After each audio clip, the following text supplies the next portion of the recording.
Hi Year 8, it's Miss Robertson and I'll be taking you through your lesson this week. So this is a follow-up lesson from last week's lesson where we looked at roots. The same applies as last week. Please put your phone in another room and close any other tabs on your computer. The more that you focus in this lesson, the faster you'll be able to get through it. So, you should have the booklet Photosynthesis, which you have downloaded from the Continuity of Learning Science section in Year 8 for this week.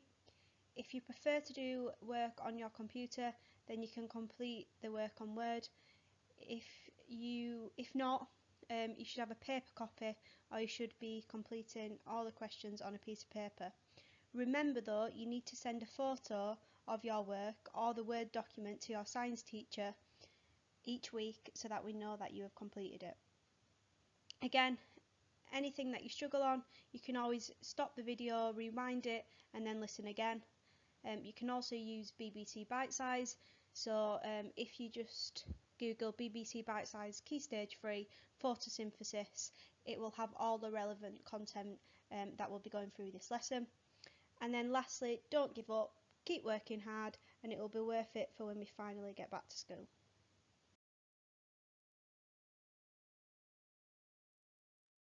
So, just to go through what the learning outcomes are for this lesson, we'll be looking at the process of photosynthesis throughout this lesson, and what you should be able to do by the end of this lesson is to identify the reactants and the products of photosynthesis. You should be able to describe photosynthesis by writing out the word equation, and then you should be able to interpret and draw conclusions from data about photosynthesis.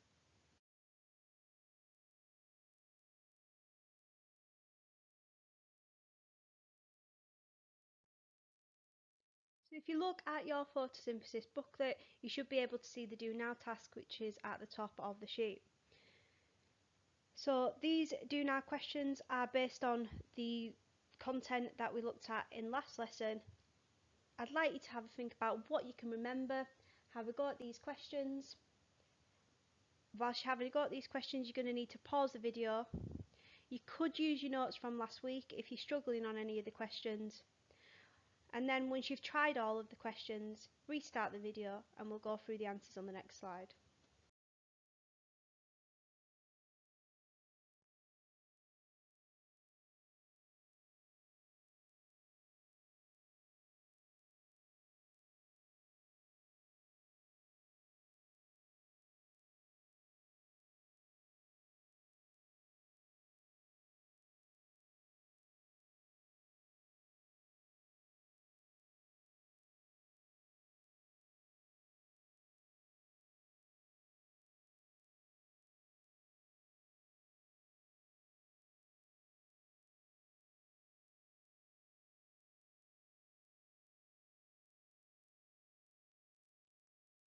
So here are the answers to those questions that you should have had a go at on your own. How did you do them? I want to have a look through each question, correct any mistakes, and then add in any missing information. If you're doing this on paper, it'd be useful if you do these corrections in a different colour. And then once you've done that, I want you to give yourself a mark out of 5. You'll need to press pause on the video whilst you mark your answers.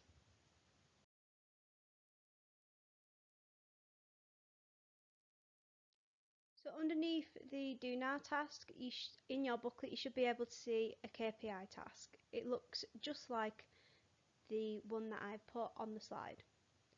I want you to work through this KPI task independently.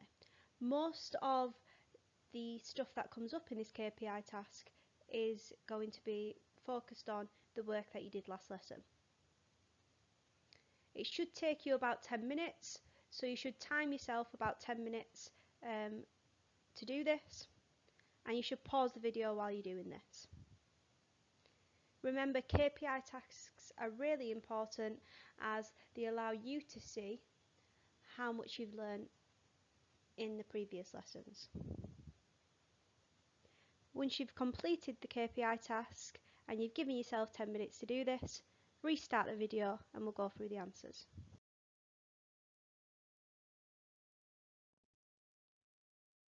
So you should have had a go at the KPI task on your own. Here are the answers. I want you to correct any mistakes that you have made, add in any information that you might have missed, or tick your answers if you got them correct. So the first one asked you to label the plant root hair cell. So you can see on the slide we've included the labels. You can see where the vacuole is, the cell membrane, the cell wall, the cytoplasm and the nucleus. B asks you to name an organelle normally found in plant cells that is not found in root hair cells. So remember, chloroplasts are not found in root hair cells because chloroplasts are needed for photosynthesis, but root hair cells can't photosynthesize because they are underground, which means they are not exposed to sunlight, and you need sunlight for photosynthesis. C, explain why this organelle is not found in root hair cells. We've just done that. Root hair cells don't carry out photosynthesis, so they don't need chloroplasts.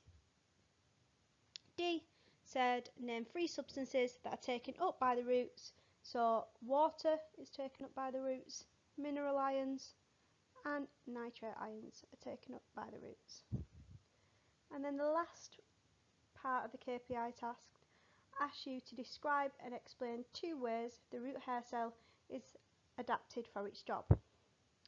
So first of all, it has a really thin membrane, and this thin membrane means that there's a short diffusion pathway, making sure you've used that word, that phrase, diffusion pathway.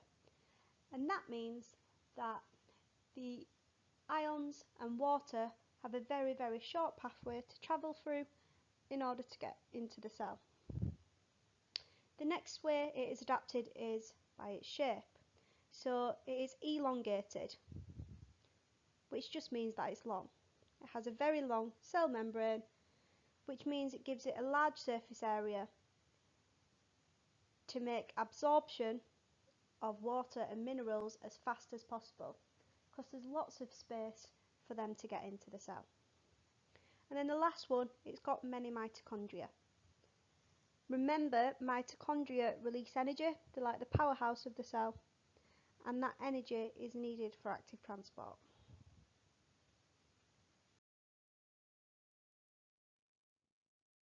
Well done if you had a go at the extension question on the KPI task. The first question asks you to name the process by which water is absorbed into the roots. It is by osmosis. Remember, water always moves by the process of osmosis. The second one, look at the table.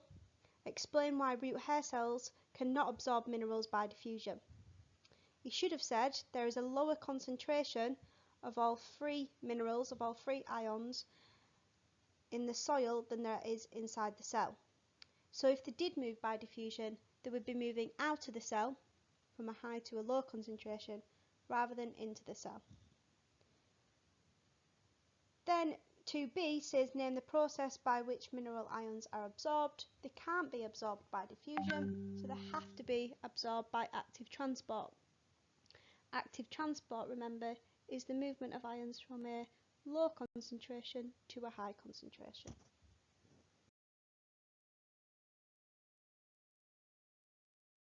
So let's have a look then at what photosynthesis is.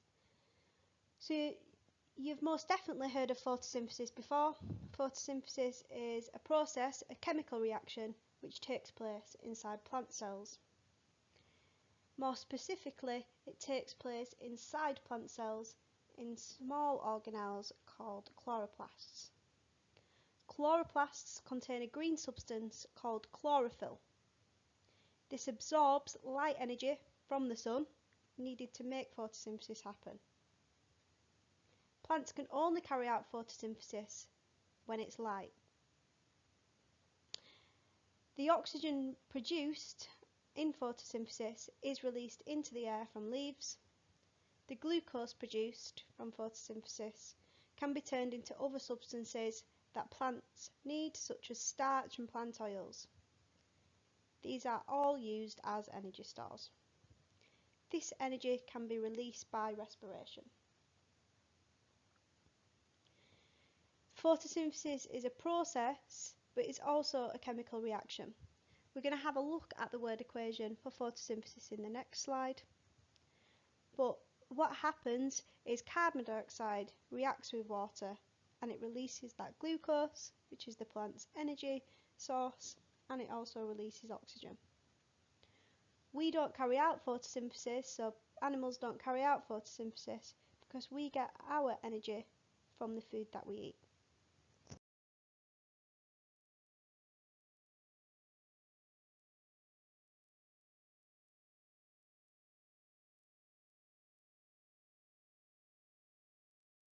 So here you can see the word equation for photosynthesis. We can see that carbon dioxide reacts with water using energy from sunlight, and it produces glucose and oxygen. Remember, on the left hand side of the chemical equation is the reactants, so the things that react, and on the right hand side of the chemical equation is the products, so the things that are produced. You might want to write this equation down in your notes because you will be using it throughout this lesson. So how do you think we could check photosynthesis is happening? What we could do is, we know that if oxygen is being produced, then the chemical reaction is happening because oxygen is a product. We could test for oxygen. And you've probably seen how we test for oxygen before in class. We use a burning splint. So if we put a burning splint in the presence of oxygen, then it will relight.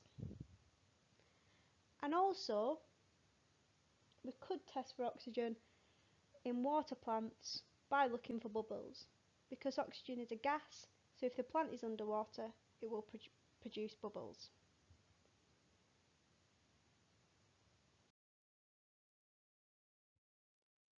Now, using the word equation, I want you to have a go at answering the following questions on your own to check your understanding. So the first question is to name the raw materials needed for photosynthesis. So what are the reactants that we need? Then to name the waste product in the process of photosynthesis. What do they produce that plants don't need? And then the last one is to suggest why the roots do not photosynthesize. This is kind of a recap from last lesson as well with this question. So I want you to press pause on the video now, give yourself about 3 minutes to answer the questions, and then we'll go through the answers.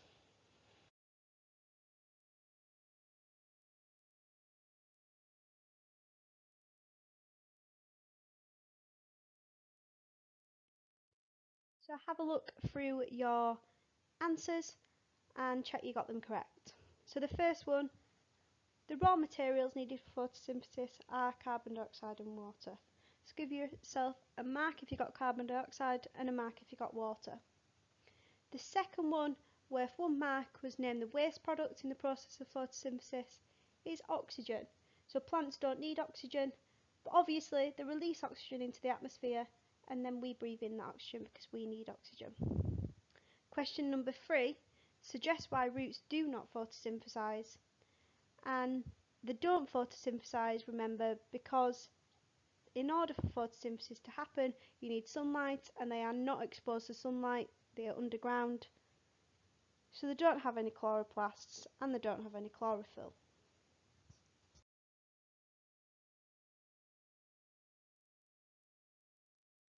So, if plants are carrying out photosynthesis, they're going to be producing glucose. Glucose is a type of sugar. We can test for sugar using a specific solution. You can test for sugar in the leaf, the stem and the root. And if sugar is there, it tells us that photosynthesis is occurring. So, how do we test for sugar? We use Benedict's solution.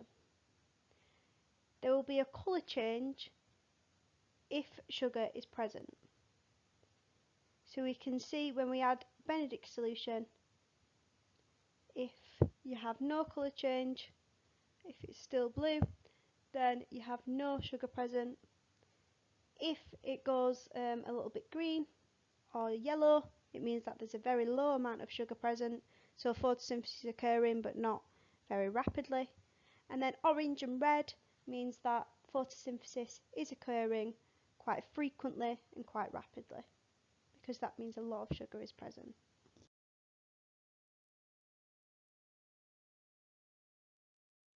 This is the experiment that we would have carried out to see which parts of the plant contained glucose if we was at school. So what you would do is person number 1 would need to make a water bath. So to do this, they would collect a beaker, a Bunsen burner, a tripod and a gauze. They put around 100 centimetres cubed, so 100 millimetres of water into the beaker, and then light the Bunsen burner on a roaring flame and boil the water. Once it was boiled, they could turn the Bunsen burner off. Person number 2 would then prepare the sample for testing. So this would be the part of the plant that you wanted to test to see if photosynthesis had occurred. So it might be the leaf or the stem. So you would collect the Benedict solution, the leaf, the stem and the root. You would add the plant parts to the boiling tube and label each one to show what it contains. So does it contain the leaf, the stem or the root? You would then add enough Benedict solution, which tests for sugar, to each boiling tube to cover the part of the plant. And then the last thing you would do, when the water bath is ready, you place the boiling tube inside the water bath. This heats the Benedict solution up and just makes the reaction happen a little bit faster. You could then have a look to see if a colour change occurred, and if a colour change did occur, then that would mean sugar was present and photosynthesis had taken part.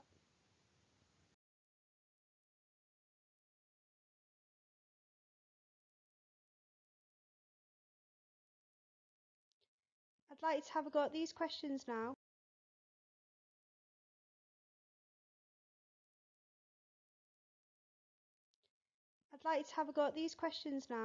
These are not in your booklet, so you will need a spare piece of paper to have a go at these questions.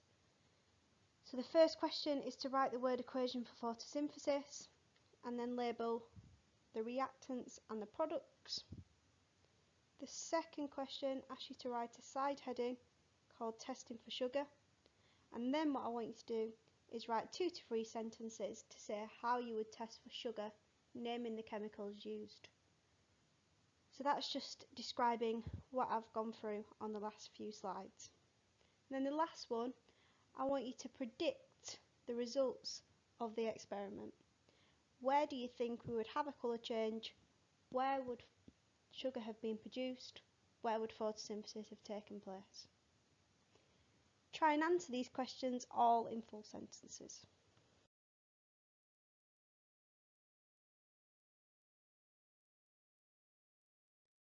You should have had a go at these questions which were on the previous slide on your own. I'm now going to go through the answers.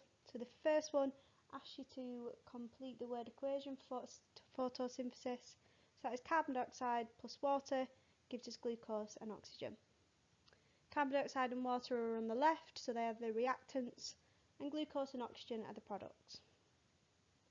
Then at number 2 and 3 asks you to describe how we would test for sugar.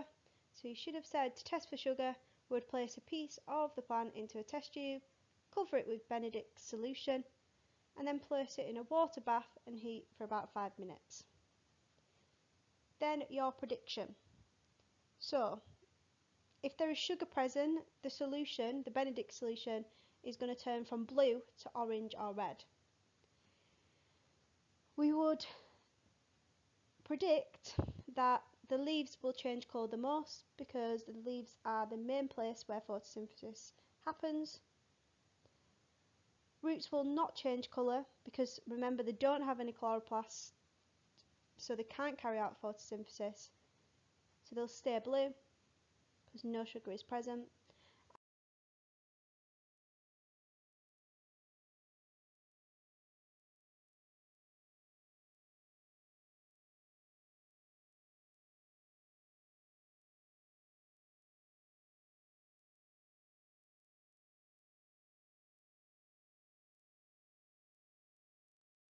Now we know that the main reason plants carry out photosynthesis is to produce glucose. because the only two things that they produce in photosynthesis is glucose and oxygen, and we've already said oxygen is a waste product for the plant. So why do plants need glucose? What do they use glucose for? So some of the glucose is used straight away in respiration. Just like animals, plants carry out respiration to release energy. Another reason plants need glucose is to store it as starch. So if they produce too much glucose through the day and they don't need it all, what they would do is they would store it, and they store that glucose as starch. Some of the glucose is used to make new chemicals such as proteins, cellulose is really important for the cell walls, sugars and fats that the plants would need to function properly and stay alive. And then finally, some of the glucose is carried away to the roots for storage and to provide cells with energy for active transport. Because remember, the roots need some energy for active transport to get minerals into the roots.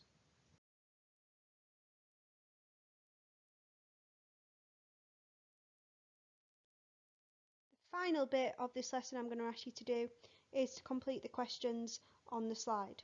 You'll need to use that spare piece of paper again because these are not in your booklet. Have a look at how many marks each question is worth, because if it's worth 3 marks, you will need to include 3 points in the question. Try and answer the question, all of the questions in full sentences. You want to pause the video now, time yourself, give yourself about 10 minutes to answer these 3 questions in as much detail as you can give. Then we'll go through the answers on the next couple of slides.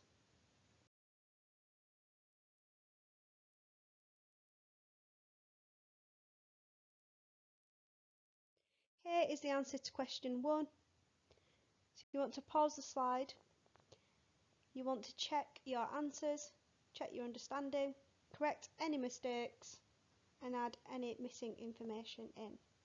Be good if you could do this in a different colour pen.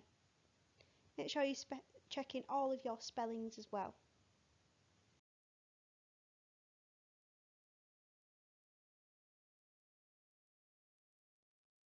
And finally, here is the answers to question 2 and 3. So you want to be checking your answers to these questions as well, making sure you've not missed out any detail, adding them in a different colour pen. Once you've done that, once you've paused the video and done that, that is the end of the lesson. So well done Year 8. Hopefully you've taken everything in that we've gone through, but if you haven't, remember you can always go onto BBC Bitesize and you can look through the relevant content on there. So if you just Google BBC Bitesize Key Stage 3 Photosynthesis, you should be able to find all of the things that we've been through this lesson. Just a quick reminder as well before we end the session that your Educate quiz is also due in. So what is expected of you every week is that you complete this lesson either on paper or in a Word document. You need to then send either a picture of the paper that you've completed the work on to your teacher through their email, or you need to send them the Word document. You then need to complete the Educate quiz as well. The deadline for the Educate quiz is 8 o'clock on a Monday morning. Well done Year 8 and enjoy the rest of your week.